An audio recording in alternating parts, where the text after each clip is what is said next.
Assalamualaikum warahmatullahi wabarakatuh. Saya dengan Maria Olivia. Saya Septi. Saya Nadine Rulianti. Saya Tania. Saya Ayu Satria Rizky.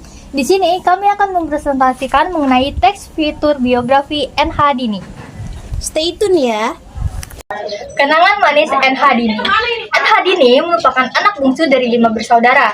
Ia tumbuh menjadi sosok yang mandiri dan enggan untuk menjadi beban bagi orang lain.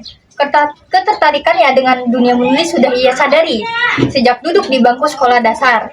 NH Dini pun mulai menulis dengan mencurahkan isi pikiran di halaman buku pelajarannya. Bakat menulisnya itu tidak bisa membuatnya anteng. Ia rajin mengisi majalah dinding sekolahnya dengan sajak dan cerita pendek. Selain itu, di usianya yang ke-15 tahun, ia sempat membacakan sajak dan prosa karyanya di RRI Semarang. Setelahnya, ia makin konsisten mengirimkan sajak-sajaknya dalam acara Tunas Mekar di RRI Semarang sekala itu. NH Dini kemudian tumbuh tidak hanya sebatas seorang sastrawan yang kita kenal, tetapi juga sebagai seorang feminis, melenceng dari cita-cita kecilnya yang ingin menjadi masinis. Berikut ini adalah aktivitas 2. Menulis kembali pokok-pokok informasi dalam teks fitur biografi yang berjudul Kenangan Manis dari NH Dini. Yang pertama, ada pokok-pokok informasi yang ada. Yang pertama ada latar belakang keluarga. NH Dini adalah anak bungsu dari 5 bersaudara. Yang kedua, sifat dan kreatif. Sejak dini, ia mandiri dan tidak ingin menjadi beban orang lain. Yang ketiga, ketertarikan menulis. Sudah tertarik menulis sejak duduk di bangku sekolah dasar, mulai menulis di halaman buku pelajaran. Yang keempat, perkembangan bakat. Rajin menulis di majalah dinding sekolah dengan sajak dan cerita pendek. Tidak bisa diam atau anteng karena selalu menulis. Yang kelima, kegiatan menulis di usia remaja.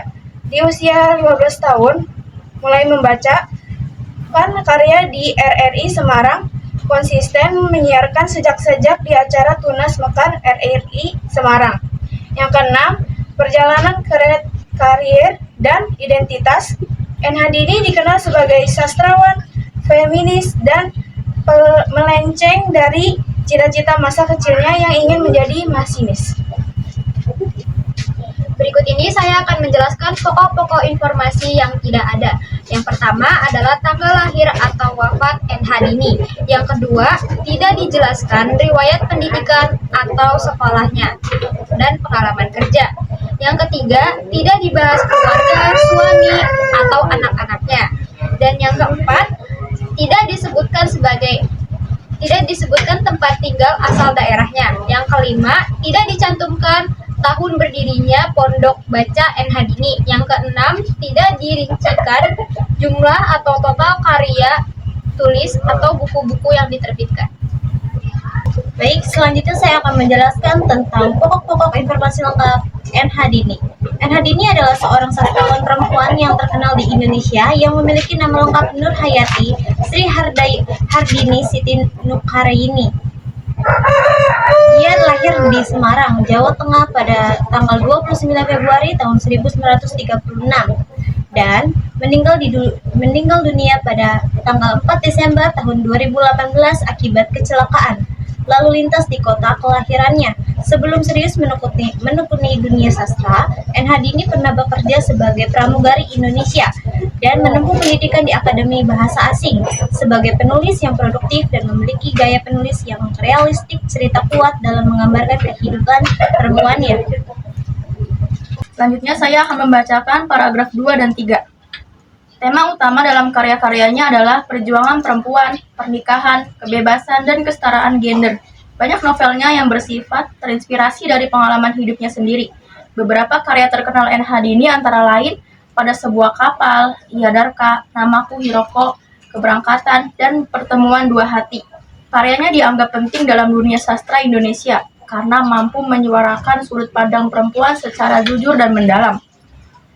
Kemudian dalam kehidupan pribadinya, NH Dini menikah dengan Yves Coffin, seorang diplomat asal Prancis. Pernikahan ini membuatnya sempat tinggal di berbagai negara seperti Jepang, Prancis, dan Kamboja. Dari pernikahan tersebut, ia memiliki 2 anak. Salah satunya adalah Pierre Coffin, yang dikenal sebagai sutradara film animasi Despicable Me, dan Minions. Atas kontribusinya di dunia sastra Indonesia, N. Hadini mendapat sebagai penghargaan, salah satunya penghargaan sastra dari Badan Bahasa Kementerian Pendidikan dan Kebudayaan RI pada tahun 2017. Selanjutnya saya akan membacakan paragraf 3 dan paragraf 4. Untuk Baca N. Hadini didirikan pada tahun 2003 di Kota Semarang, Jawa Tengah. Tujuannya adalah untuk mendorong minat baca anak-anak dan remaja. N. Hadini telah menerbitkan lebih dari 30 karya tulis kreatif. Proses kreatif N. Hadini berangkat dari pengalaman pribadinya dan fokus pada kehidupan sebagai seorang perempuan. Ia menulis dengan jujur, emosional, dan reflektif, mengangkat isu kemandirian, konflik batin, serta kritik sosial. Gaya bahasanya sederhana namun puitis, dengan tokoh-tokoh perempuan kuat dan latar yang nyata. Dan karya N. Hadini mendapat tanggapan positif karena berani mengangkat isu perempuan dan kebebasan. Ia dianggap sebagai pelopor sastra feminis Indonesia dan menginspirasi banyak penulis. Karyanya tetap dihargai dan sering dikaji di dunia pendidikan. Berikut telah kami sampaikan teks buku biografi dari sastrawan Indonesia N. Hadini. Wassalamualaikum warahmatullahi wabarakatuh. Terima kasih. Bye-bye.